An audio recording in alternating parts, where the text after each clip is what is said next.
I am delighted to be back here for this presentation today. I am a passionate University of Illinois, lover of the University of Illinois, and that will probably emerge in my talk. I know that it's probably impossible, but I do think I bleed orange and blue. So anyway, next slide. So what I was charged with, and I think what we're all trying to do to some level, is talk about the University of Illinois, my path to my career in medicine, and what I do now. Next slide. So unlike you, you said that you didn't, college wasn't necessarily on the horizon for you, and but since birth, and my sister and I were basically raised to know that we were going to go to the University of Illinois, and actually fell in love with it.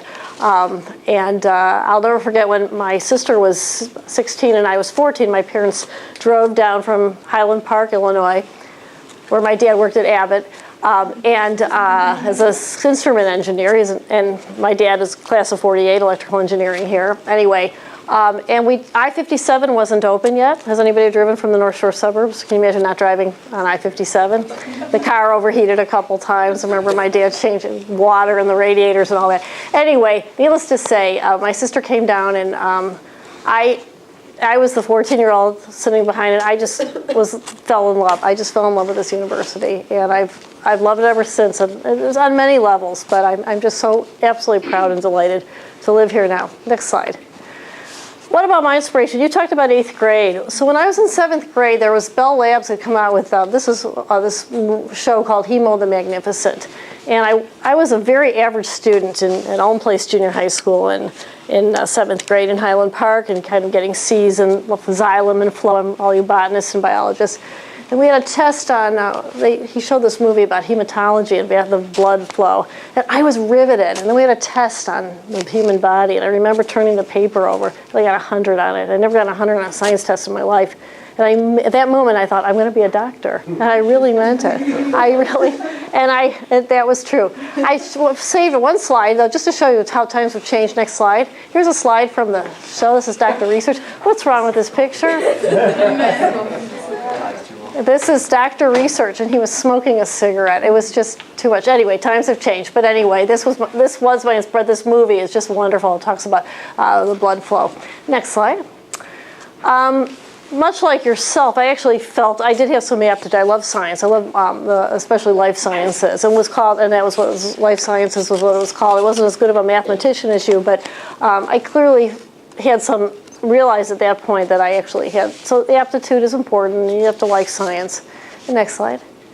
And role models. My parents had a very good friend who was a physician, and I really admired him. So he was sort of an early mentor. He was a psychiatrist, actually. But he was a very kind man, and I admired him very much. I used to go down, and he also went to the University of Illinois, and I used to go down, and at his house, he had his office in his house, and he had his degree, and I used to go look at that degree and pretend my name was there, which was sort of a bizarre thing in 1972 or whatever. But anyway, that's not him, but I just sort of the vintage. I attended the University of Illinois in 1974 to 1978. I lived at LAR. Anybody live at LAR?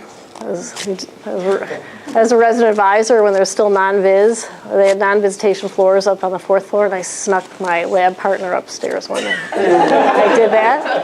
Just want you to know I want to be, what do we say, all disclosure. So anyway, and the chief was there. I put the chief in because the chief was there, and that's the alma mater before her overhaul. University of Illinois is transformative for me. I'm not sure why I love it so much. I don't know if it's not just the brick and mortar. I think it's a beautiful campus or the statues. I think I became of age here. I was grew up in, I had independence here. I used to walk to the library and look at the quad, and it just, all the wonderful things. Every night in the dorm was like a dinner party. I mean, it was the most delightful coming of age. I conquered a few obstacles. My organic lab was physical chemistry lab, and just being terrified and getting some confidence, ending up doing reasonably well. Definitely a few tearful phone calls collect to my parents. Got bitten by a rabbit in the lab, and they called my parents from McKinley about it. And my mother said that when the phone rang on the rotary phone, and they picked it up. They said, "This is McKinley." from Urbana, Illinois. My father, at that point, they turned white just immediately. So as a parent, I can understand that. Anyway, so I majored in started out in food science. And there have been times, and dark times, when I've regretted that I didn't stay in food science, because I think that's a real, going forward in the world, feeding the world is very important, and I think that's a great field. But I ended up changing to microbiology, which now would probably be molecular biology. And it was a wonderful match for me. I was never pre-med. I didn't like those people. And I didn't join the pre-med societies. And I actually didn't think, so many things resonated. I did not think I'd get into medical school. And I was applying for the GRE when I got a phone call from my father, long distance, on a Monday morning from Abbott Labs. And he said, you got into medical school. And I got in at Rush, and it was a registered letter, it was embossed, I still have it framed. And a few weeks later, my father called me again, and there was a third-class letter sitting on the side with some catalog in it. And they finally opened it, because they didn't like to open my mail. And tucked in, a mimeograph, that is before Xerox sheet, said, "Dear Miss Rosencranz, we are informing you that you've been tentatively reserved a class, 1982 class of College of Medicine at the University of Illinois." That's how I got accepted to U of I. It's a much nicer letter now, but it was, I didn't even know I'd gotten accepted. Yay, U of I. Anyway, needless to say, there was the cost of going to Rush versus Illinois at that time was just there was just no question. Plus, I loved the U of I. So the next slide. So I went, so I just want to tell you a little bit about my undergrad. When I was here at U of I, as I said, I majored in microbiology. The pluses were that it gave me a very strong foundation for my M1 year. I could say Pseudomonas, and no one else knew what Pseudomonas was, or, Acinetobacter, and things like that. But I wish I had taken a more broader choice of electives. The gentleman from Abbott had talked about taking, I think, some type of history and so forth, and I was taking the history of medicine because I thought it would do well on an interview. And so I regret that. So I say seize the day and take multiple courses, take basket weaving, take literature, take music, and become multidimensional. And it's absolutely true that the medical students nowadays are much more multidimensional than we were. We went right through and we didn't do the interesting things. The one cool thing I did is I was a lab assistant in the agronomy lab. I could make agar. That's sort of one of my cool stories. And one of the truly wonderful experiences was that I was a resident advisor at LAR on the 4th floor, and I rode my first time riding in a squad car. That was totally cool. And shipped a lot of people over to McKinley. And I remember they used to say, if you're sick, you go to McKinley, but if you're really sick, you go over to Carl or Mercy, which is now Presence. And in my wildest dreams, I never thought that I'd be on staff at those two places. So that's a pretty cool thing. Next slide. So then I worked at Abbott Labs in the summers. And my dad worked there. And it was absolutely a fantastic experience. And Selsun Blue, anybody ever use Selsun Blue? We used to slather on the backs of rabbits. And it was a gentle, kind thing to do. And we weren't hurting anybody. But I was also a camp counselor. And I had a huge crush on this other camp counselor. But that's irrelevant. So, and then one summer, so Abbott once I had my bachelor's degree, I knew I was going to medical school, but Abbott wouldn't hire me back just for the summer. So I got a job at the Bank of Highland Park filing checks. I would have never had that job now because there's ATMs. And we used to be able to get a microfiche. Somebody could call in and you'd say, "Who is it? Mrs. Jones?" "Okay." There's no, HIPAA, or there's no privacy, but we used to do some microfiche, and you can give people their deposits. We used to file checks in these large bins. And a gentleman, one day, a young man came to my window, and next slide. I don't know if this is. Oh no! I met this guy. Okay, at the window. I'll just put that aside for a minute. I really liked him. Okay, so then I met him one day, and then he went on. He was a law student, and he went on to California and did a law job. He was depositing a check. Needless to say, I did get accepted to the University of Illinois College of Medicine, which is just a wonderful time. This is University of Illinois Chicago. At that time called Abraham Lincoln School of Medicine, and attended there from 78 to 1982. While I was in medical school, I did this. Next slide. I did that to that guy. So I met that guy, and this is an orange tuxedo. I just want you to know. That's 1980. And I think I look just like that now. So it's funny, you do think you don't realize you're aging. Like, I think my hair is black still, but anyway, I know it's not. Anyway, my husband, who I've been married to now for 33 years, is just the breath of fresh air, and he's a lawyer, and he's has a lot of wisdom about things that aren't medical. So it is very possible to have a significant and wonderful relationship with a person that's not in medicine. He's been very tolerant, so did that. While I was in medical school, though, one of the things I wanted to talk about, why did I choose internal medicine? And it's because when I was in medical school, the best mentors, what I thought the smartest doctors, and I have to qualify, because when I did peds, it was we had a shortened rotation because it was winter break, and John Lennon died. That's all I remember is John Lennon died during, and but I remember I thought I wanted to be an obstetrician, gynecologist. Oh no, and then I thought peds was next. I actually liked peds very much, but internal medicine, I was just swept away by, just how the people in your life line up at the time. And my resident was Diane Rappaport. I don't know where she is now, but she just dazzled me. And I remember the urologist hovering in the hallway at the VA, and they had a very sick patient on the urology service, and they go, consult medicine, they can tune anybody. And I thought, I want to be able to tune anybody. I love that idea that this urologist somewhere, I don't know who he is or where, but that was really telling. I remember in the old days, nowadays, if somebody needs an EKG, you put all 12 leads on, you get this beautiful EKG, right? Well, we used to get one lead at a time, and I remember watching internal medicine residents, and they would look at those leads, they'd come off, and they go, 1, 2, 3, R, L, F, V1, V2, they would know, and it was just stunning. And I just thought the internal medicine residents were so smart, and I decided to go into medicine.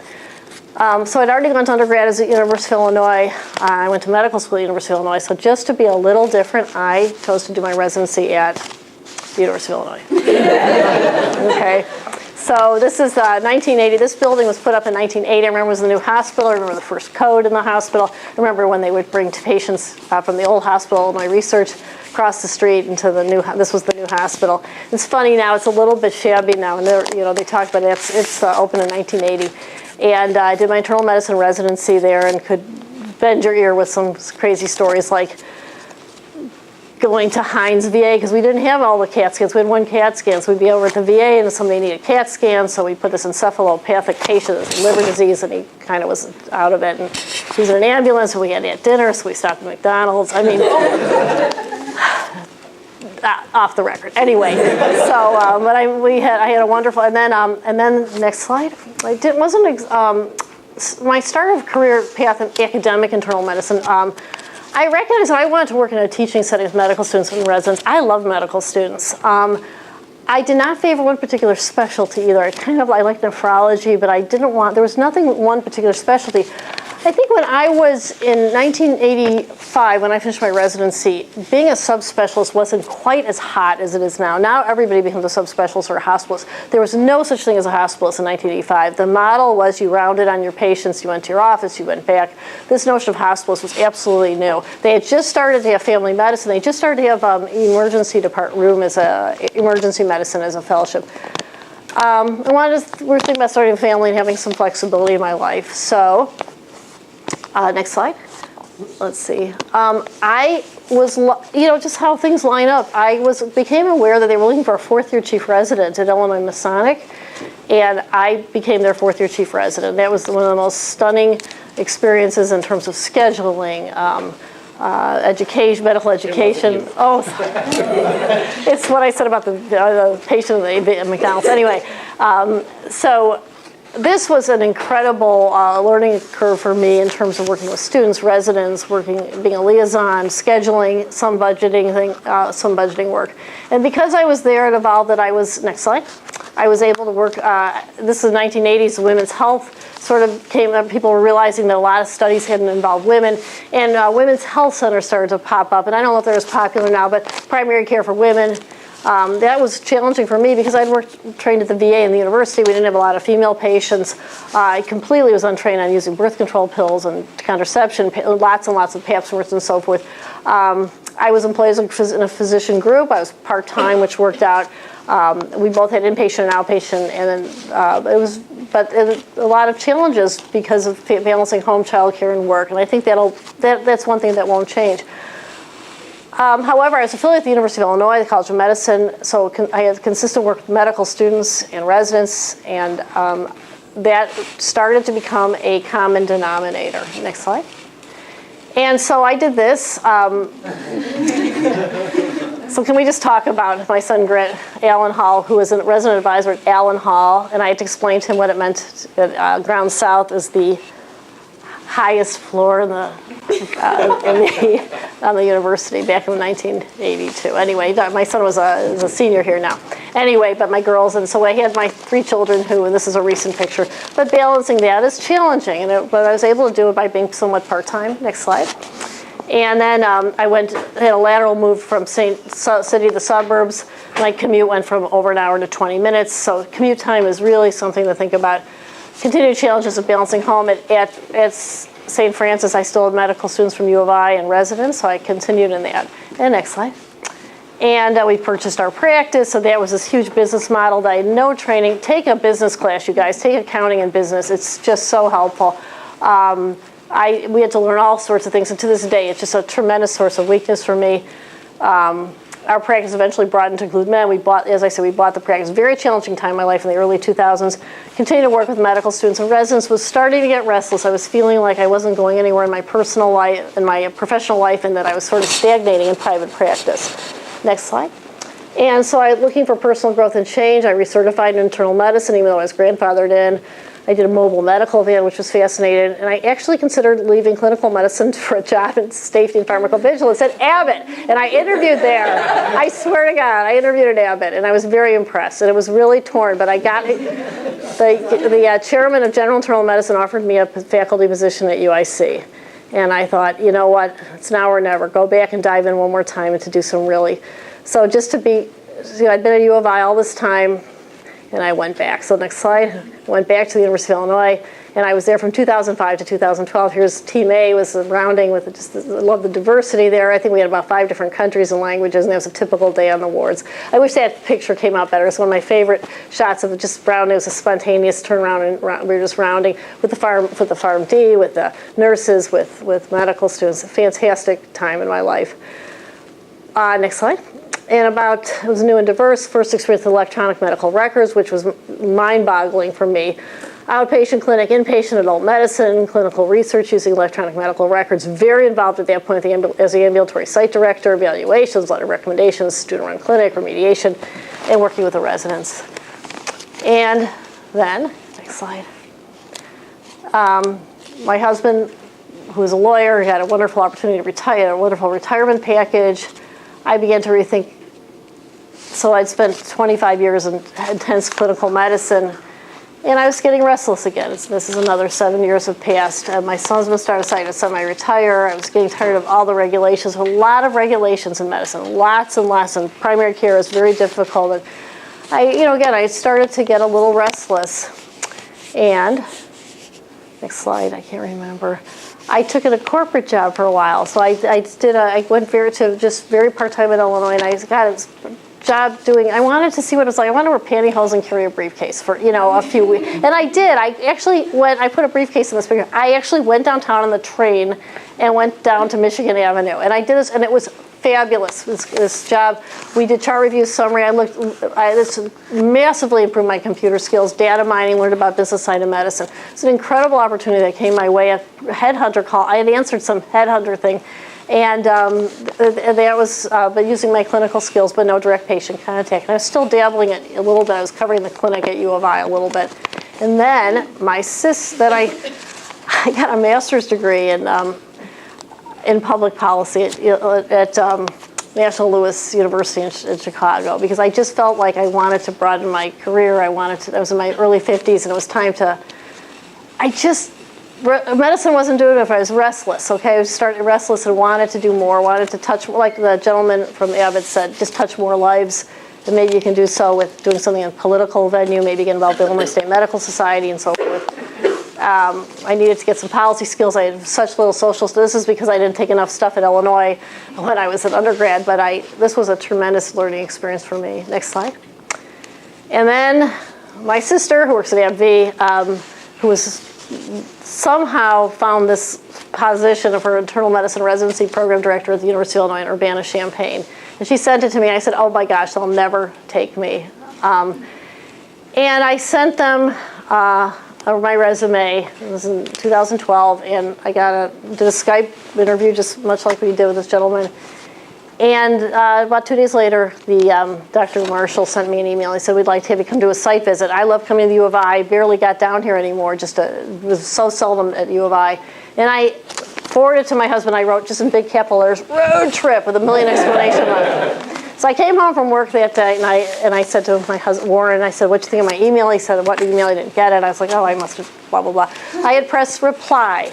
I swear to God, this is a true story. Be careful what you do. So, Dr. Marshall, I just said, dear Dr. Marshall, I would never be that unprofessional. I apologize. I said, I obviously cannot hide my excitement of coming down. And he was so polite. He was so polite that they still interviewed me. And I was so relaxed because I had nothing to lose because they were just being polite. They were just going to get through it. We all were going to get through it. I had a nice time, and I walked over to McKinley, and I was so impressed with McKinley, and it was wonderful. I kept saying, everybody, thank you for letting me come. I want to say I totally understand. So thanks for letting me come. I visited my son, and this was great. And then about a few weeks later, I didn't even tell my references because I just knew there was no chance. And a few weeks later, one of my references, one of my very fine colleagues at University of Illinois Chicago said to me, is there something you want to tell me? They were asking me for a reference at Champaign. And anyway, needless to say, I took that job, and I've been the program director since 2012 for the University of Illinois College of Medicine for the residency program. I cannot imagine a steeper personal and professional growth curve. I am honored and delighted to be here. I drive to work every day past South Farms. I love the smell of South Farms. I love it. I don't miss. People say, oh, you must miss Wilmette. Are you kidding? There's a Macy's here. There's Myers. There's Farm and Fleet. What Rural King. I love it. I love it. So you can't find gefilte fish here, but it's okay. You just go back to Chicago once in a while. But anyway, needless to say, this is sort of in my journey. And next slide. I think that's it. I have tons of these, and this reminds me so much of our gentleman from Abbott, who I do so many things, including oversight of a budget. He has a gazillion-dollar budget. I have I don't have as big of a budget, but just this whole idea of overseeing a budget and accreditation and regulatory matters, and it's been a huge phenomenon. I'm using all my stuff. I use the accretive stuff, the corporate job. I use the master's degree stuff. I use some clinical medicine, but I still I still precept residents in the clinic. Next slide. So what's next? Well, I'm going to resit for the boards again in 2014 because I want to stay smart and maintain my certification. I love mentoring students and residents. I'm now part of the Champaign County Medical Society, Illinois State Medical Society. I'm going to be a delegate coming up this weekend. Continuing medical education, travel, philanthropy, community service locally and internationally, and I want to, for the rest of my life, remain a part of the University of Illinois because I absolutely love the University of Illinois. Next slide. And anybody's willing to, I'd love to hear from any of you. So thank you. I hope I entertained you a bit. Okay, so in the last 8 minutes, I can